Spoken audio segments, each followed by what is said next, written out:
ಟ್ರಂಪ್ಗೆ ಧಿಕ್ಕಾರ. ಸಾಮ್ರಾಜ್ಯಶಾಹಿ ಅಮೆರಿಕ ವಸಾಹತುಶಾಹಿ ನೀತಿಗೆ ಧಿಕ್ಕಾರ.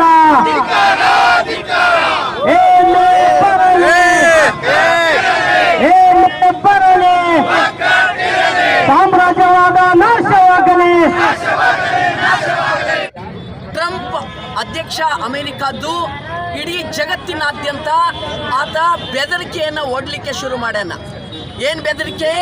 ನಾನು ಹಾಕಿದಷ್ಟು ಸುಂಕವನ್ನು ನೀವು ತಗೋಬೇಕು, ನಾನು ಹೇಳಿದ ಕಡೆ ವ್ಯಾಪಾರ ಮಾಡಬೇಕು, ನೀವು ರಷ್ಯಾದಿಂದ ಎಣ್ಣೆ ತಗೋಬಾರ್ದು, ನಾವು ಹೇಳಿದ ಕಡೆಗೆ ತಗೋಬೇಕು, ಇಲ್ಲ ಅಂತ ಹೇಳಿದ್ರ ನೀವು ಮುಂದಿನ ದಿನಗಳನ್ನು ಎದುರಿಸ್ರಿ ಅನ್ನುವಂಥ ಬೆದರಿಕೆಯನ್ನು ಅಮೆರಿಕನ್ ಸಾಮ್ರಾಜ್ಯಶಾಹಿ ಮಾಡಲತ್ತದೆ.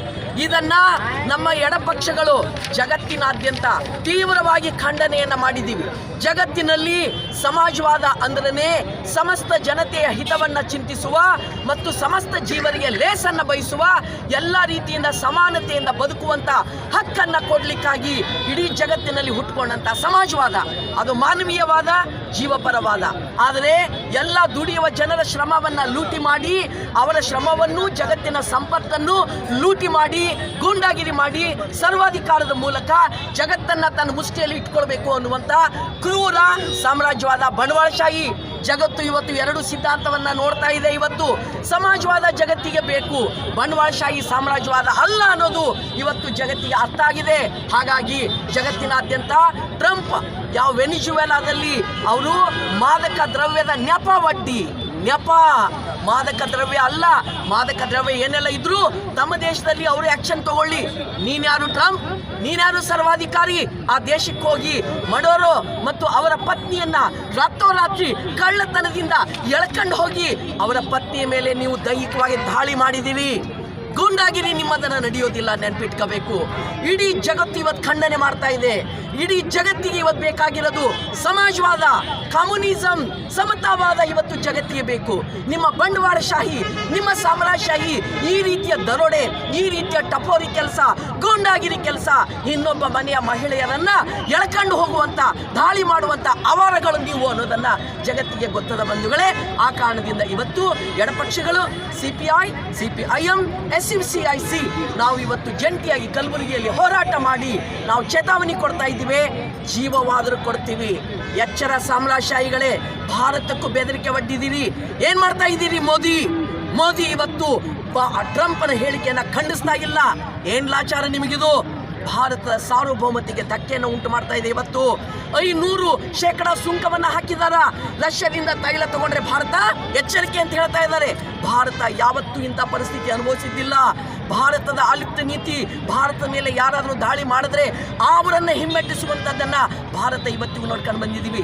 ಎಲೆ ಕೋಮುವಾದಿಗಳೇ, ಎಲೆ ನರೇಂದ್ರ ಮೋದಿ, ಅಮಿತ್ ಶಾ, RSSನ ಮಾತು ಕೇಳ್ಕೊಂಡು ನೀವು ಸಾಮ್ರಾಜ್ಯಶಾಹಿಗಳ ಬೂಟನ್ನು ನೆಕ್ತಾ ಇದ್ದೀರಿ, ಬಂಡವಾಳಶಾಹಿಗಳ ಚೇಲಾಗಿರಿ ಮಾಡ್ತಾ ಇದ್ದೀರಿ. ಭಾರತದ 140 ಕೋಟಿ ಜನರ ಹಿತವನ್ನ ನೀವು ಬಲಿ ಮಾಡ್ತಾ ಇದ್ದೀರಿ. ನಿಮ್ಮನ್ನ ಬಿಡೋದಿಲ್ಲ ಭಾರತ ಜನತೆ. ಈ ಎಚ್ಚರಿಕೆಯನ್ನ ದೇಶದ ಜನತೆ ಇವತ್ತು ಕೊಡ್ತಾ ಇದ್ದಾರೆ. ಸಾಮ್ರಾಜ್ಯಶಾಹಿಗೆ ಧಿಕ್ಕಾರ, ಬಂಡವಾಳಶಾಹಿಗೆ ಧಿಕ್ಕಾರ.